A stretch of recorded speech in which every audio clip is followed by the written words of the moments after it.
Welcome to the web series, The Hero's Call, where champions of safety and justice in the community are profiled. The series is co-hosted by attorney Mark Diller and his colleague, Dr. John Naranha. Dr. John is both an attorney and a doctor. In a world where social media appears to be the gold standard of who we are as individuals and community, there's another story that needs to be told.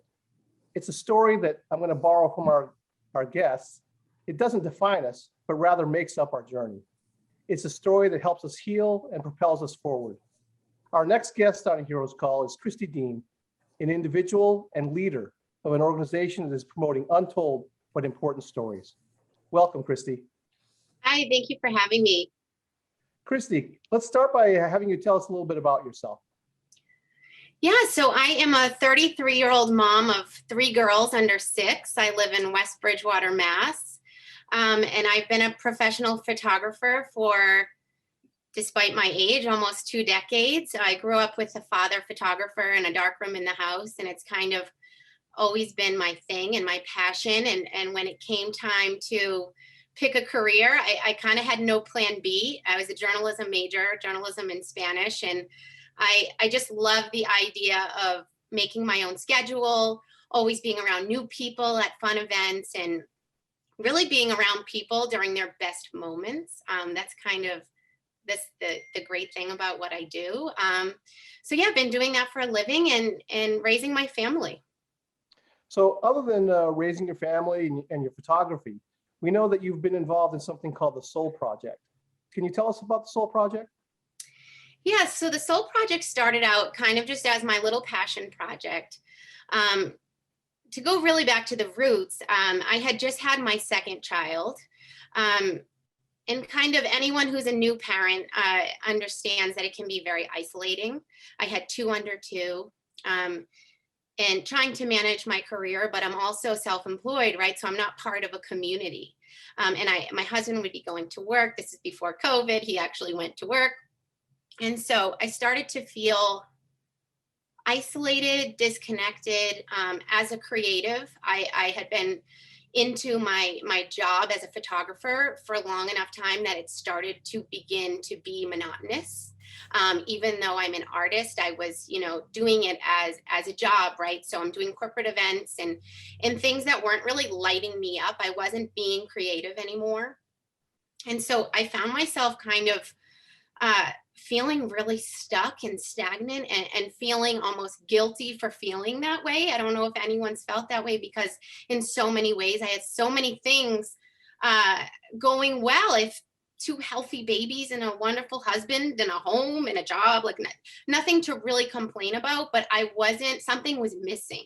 And so maybe it's that I'm a creative or an entrepreneurial brain, but I knew it was time to make a change. And so I said, okay, I'm craving this connection and this culture and this storytelling that I love to do. I'm going to create a little passion project for myself. So I came up with some questions and I would send them out to some women that I knew. And I was trying to think about how I could pair my passions with helping others, right? I think that's your purpose. When you pair your passion with serving others, that's your purpose, right? And so that was my goal, but I didn't know if it was going to pan out. So I found some women on Facebook and I said, what's an issue that I can kind of try to solve with this project? And something I had been feeling was, I know a lot of people resonate with this. I would scroll social media because I'm stuck at home with my kids, and in my world, right, everything's a mess. All I do is wipe bums and clean up, and I'm seeing all these families and all these moms looking perfect and everything's pulled together, and they happen to be on these vacations, and I'm like, what is going on here? And deep down, I knew, right? I know that that's just a part. The highlight reel it's true, but it's incomplete, right? It's not the whole truth. So that was kind of what I was trying to tackle with my passion project. And I thought maybe we can share more of the full picture, not just the highlights, on social media, so that we don't have that paralyzing feeling of why am I failing and why am I a mess and everyone else is all pulled together. So how it started was I sent out a series of kind of introspective questions that they have not changed to this day. The project has been going for about 3 years. And I sent them to a handful of women and I said, just bear with me. Just, I don't know what I'm doing here. Just answer these questions and then we're going to meet for an empowering photo shoot, right? And what happened just amazed me, that women were sharing their deepest, darkest, most intimate truths. And I immediately, it was scary to me because I was like, oh man, people are trusting me with this information. So anyways, I went ahead and did what I planned. I put these answers into a little clip and I paired them with these empowering photos we took, and I called it a soul story. And what happened the first one was just amazing. So this woman shared that she had been bullied as a kid. Her dad was an alcoholic, shared her story that she's now successful. And it was a great story of resilience. And she shared her story. And a week later, she called me and she said, Kristie, I just have to tell you, a girl that bullied me all through my childhood, she reached out to me after 20 years. She saw my soul story and she wanted to apologize to me for her part in my pain as a kid. And I think it was the universe having that situation happen in one of the first stories, because it told me, I was like, whoa, there is something here. There's power in this vulnerability and I need to keep going. And it's kept going. What motivated you to target women only in the Soul Project? Yeah, I always say men need this, right? Men need it maybe more, but I wanted to target a population that I could personally relate with and personally help the most, given where I was at in life. And so basically, yeah, who I'm most connected to are women, especially as a mom. And, you know, you start to form relationships, not only with my personal friends, but people through my kids. So I wanted to target a population that I knew I could relate to and help most. And so that was other women. Kristie, hi. Can you tell us, how are these women finding you, or how are you finding them as the whole project continues to evolve? Yeah, so at the beginning, like I said, I was kind of reaching out to people who I thought either had a story, had been through something remarkable, or just kind of looked like they could use a pick-me-up, like a little celebration of who they are. But at this point, I still do a little bit of that, but it's more nomination. So someone will say, I nominate my sister, I nominate my neighbor. A lot of people are asking if they can share their story. They've been through something and they're really proud of where they're at. And I always do say it's not typically people in a storm, because, you know, this is sensitive, and the point is that we're sharing stories for people who are at an earlier point of a similar journey, so they can read and find hope. You know, it's anyone is welcome. Everyone has a story. What are the different ways that you've been engaging the community of women who want to be part of this project? Yeah, so we are, you know, primarily on social media. We're on Instagram and Facebook is where we release our stories. And so it's really organic. You know, I share it and then that woman ends up sharing it with her community. They join our community. So it is ever growing in a really organic way. Like, we have never paid for an ad or anything. And we have thousands of followers because people love to read these real stories. It's the anti-highlight reel. And it's women standing there saying, I've been through this, this, and this, and it gave me grit, and I am strong and beautiful. And it's like releasing the shame that so many of us carry. So we're primarily on social media, but we are trying to bring these women in person more. So we just had our second annual celebration of the souls. And that is kind of an event that brings all these women together who have shared their stories on our platform in the previous year. And we always have a handful of them stand up and read the stories aloud, which is really powerful. There's not a dry eye in the room. It struck me that you use the phrase embrace the imperfect, because I know that, you know, with social media, everybody highlights their best self, right? But we all know that deep down, we all have these warts or imperfections that make us real and who we really are. Share with us a little bit about how you came up with the phrase, embrace the imperfect, and how has it kind of resonated with people? Yeah, well, like I said, I think people are drawn to authenticity, right? And what's very interesting is in so many ways, our imperfections, if we look at them a little differently, are usually our superpower. So even coming back to my fear of speaking, right? I think what's so funny is that my biggest insecurity is becoming in many ways my strength.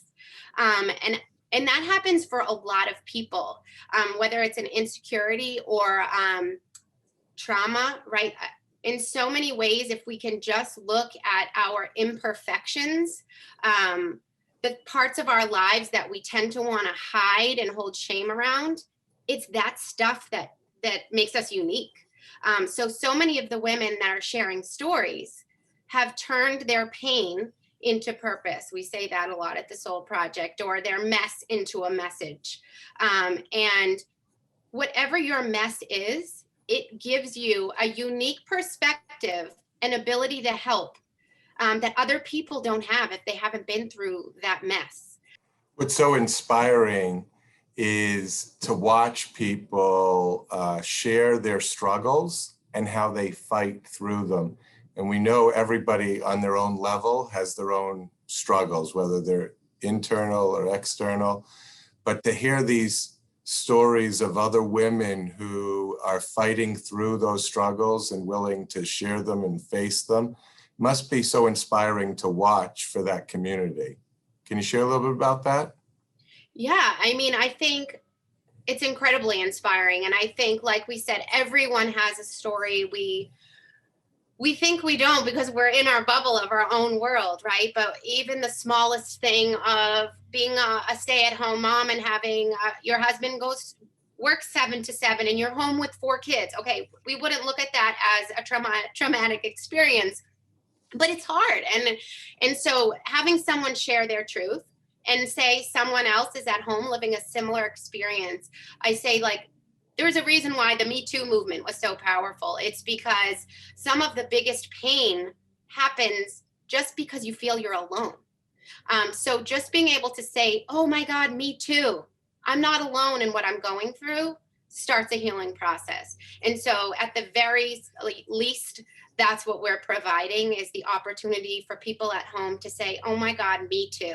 And not everyone's going to relate with every story. But my hope is that one person who needs it is at home reading about an experience that's similar to theirs. They get to hear their truth come out of someone else's mouth, to feel they're not alone. I'd like to read you a quote that we found from one of the soul stories. And one of the people one of the women who is part of this great organization says, I'm proud to be a Soul Stories ambassador, telling my story with the goal of helping other women to realize that they are important, can thrive after working their way through hard life challenges and realizing that they are not alone. Speaking your truth may be scary, but I promise you, it's the first step into healing. Mm-hmm. When you hear that, and that's one of the women who is part of your organization, how does it make you feel to learn that they're sharing that and that they're speaking so highly about? Yeah, I mean, it feels great to have what I know to be true validated by the women that I hope to be serving. And that's why I keep doing this. Like I said, I have a job in kids, and this is my passion project. And I do it because of statements like that, because it is making a difference. And there are a million stigmas out there around mental health. And a phrase I love is the absence of mental illness does not equate to mental wellness. Kristie, what are we looking at here?